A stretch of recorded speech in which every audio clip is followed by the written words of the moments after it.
ओम गं गणपतये नमः। आइए सुनते हैं सकट चौथ पर विनायक जी की यह कथा। एक ब्राह्मण था जो नित्य प्रतिदिन सुबह उठकर गंगा जी स्नान के लिए जाता और आकर विनायक जी की पूजा करता और विनायक जी की कहानी सुनता था। उसकी पत्नी को पूजा करना अच्छा नहीं लगता था और वह गुस्सा हो जाती थी। कहती थी कि सुबह पहले पूजा करने के लिए बैठ जाते हो, मैं झाड़ू निकालती हूँ, घर का काम करती हूँ, तुम्हें कोई काम नहीं है क्या? ब्राह्मण उसकी बात को सुनता ही नहीं था। एक दिन ब्राह्मण गंगा जी नहाने के लिए चला गया और पीछे से ब्राह्मणी ने विनायक जी को छुपा कर रख दिया। वापस आकर ब्राह्मण ने कहा कि विनायक जी की मूर्ति कहाँ गई? तो ब्राह्मणी बोली कि मुझे तो नहीं पता कहाँ गई। ब्राह्मण ने खाना नहीं खाया और पानी भी नहीं पिया। ब्राह्मण ने कहा कि जब तक मैं विनायक जी की पूजा नहीं कर लेता तब तक अन्न जल ग्रहण नहीं कर सकता। मैं तो विनायक जी की पूजा करने के बाद ही अन्न जल ग्रहण करूंगा। ब्राह्मणी ने ब्राह्मण को बहुत समझाया कि खाना खा लो, लेकिन उसने नहीं खाया। दोनों को लड़ते झगड़ते देखकर विनायक जी की मूर्ति हंसने लगी। तब ब्राह्मणी गुस्से में आकर बोली कि मूर्ति वहां रखी है। उसके बाद ब्राह्मण ने विनायक जी की पूजा अर्चना की। तब अचानक ही विनायक जी की मूर्ति बोल उठी कि तुझे मेरी सेवा करते हुए बहुत दिन हो गए, कुछ मांग। ब्राह्मण बोला कि अन्न मांगू, धन मांगू, जितना दुनिया में सुख है वह सब मांगू। तब विनायक जी ने सारा सुख धन अन्न सब ब्राह्मण को दे दिया।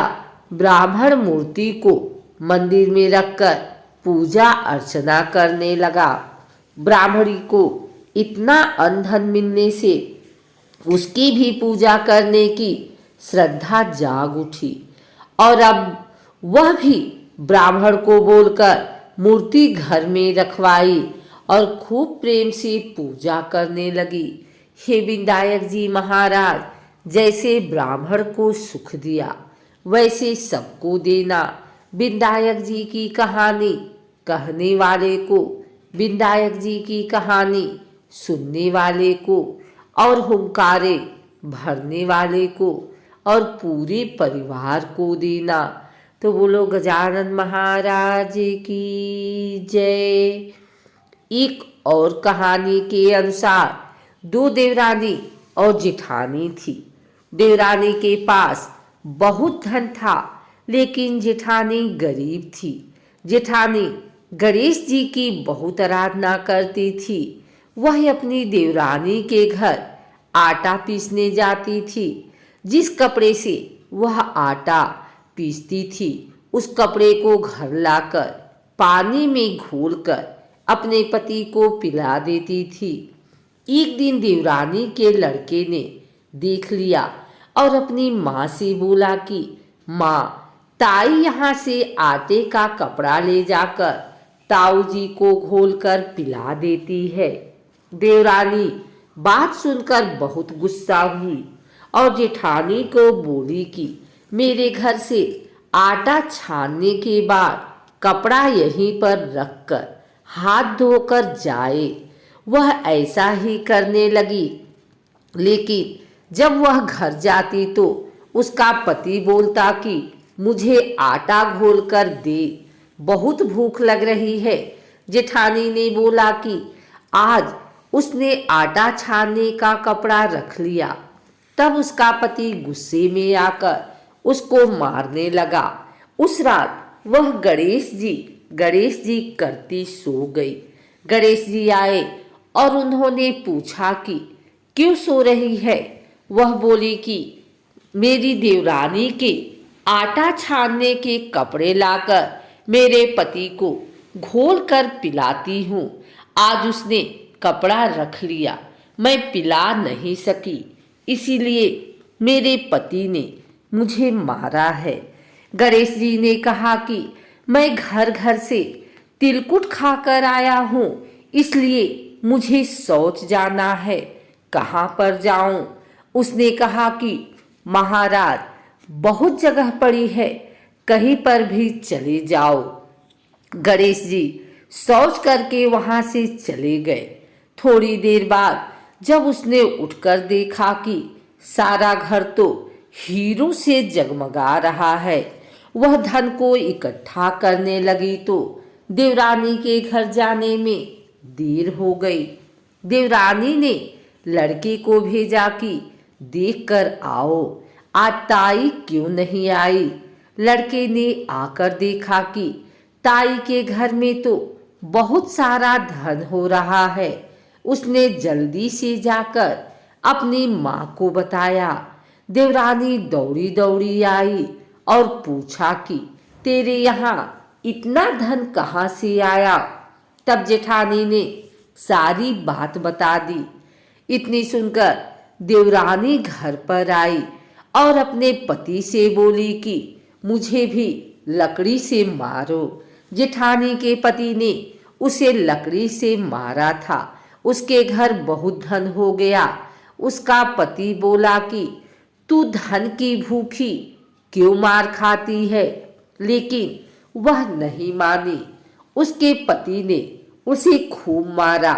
वह सारा मकान खाली करके गणेश जी का नाम लेकर सो गई। गणेश जी आए और बोले कि मैं घर घर से तिलकुट खाकर आया हूँ, इसलिए मुझे शौच जाना है, कहाँ पर जाऊं? तब वह बोली कि महाराज, मेरे तो बहुत बड़ा मकान है, कहीं पर भी चले जाओ। गणेश जी सोच करके वहां से चले गए। थोड़ी देर बाद वह उठकर देखी तो उसने देखा कि घर में बहुत सारा कूड़ा कचरा रखा हुआ है। यह देखकर वह बोली कि महाराज, आपने तो मेरे साथ कपट किया है। जेठानी को तो इतना सारा धन दे दिया और मुझे कूड़ा करकट दिया है। गणेश जी वहां आए और बोले कि तू धन की भूखी मार खाई और वह धर्म की भूखी। देवरानी बोली कि महाराज, यह सब कूड़ा कचरा समेटो, मुझे तो धन नहीं चाहिए। तब गणेश जी ने कहा कि तेरे पास जितना धन है उसमें से आधा जेठानी को दे दे, तब यह सब कूड़ा कचरा समेट लूंगा। देवरानी ने जब अपने धन में से आधा धन जेठानी को दिया, तब गणेश जी ने अपनी सारी माया समेटी। हे गजानन गणेश जी महाराज, देवरानी को दिया वैसा किसी को मत देना, जेठानी को दिया वैसा सबको देना। विनायक जी की कहानी कहने वाले को, विनायक जी की कहानी सुनने वाले को, हुंकारे देने वाले को और पूरे परिवार को देना। तो बोलो गजानन महाराज की जय, विनायक जी महाराज की जय।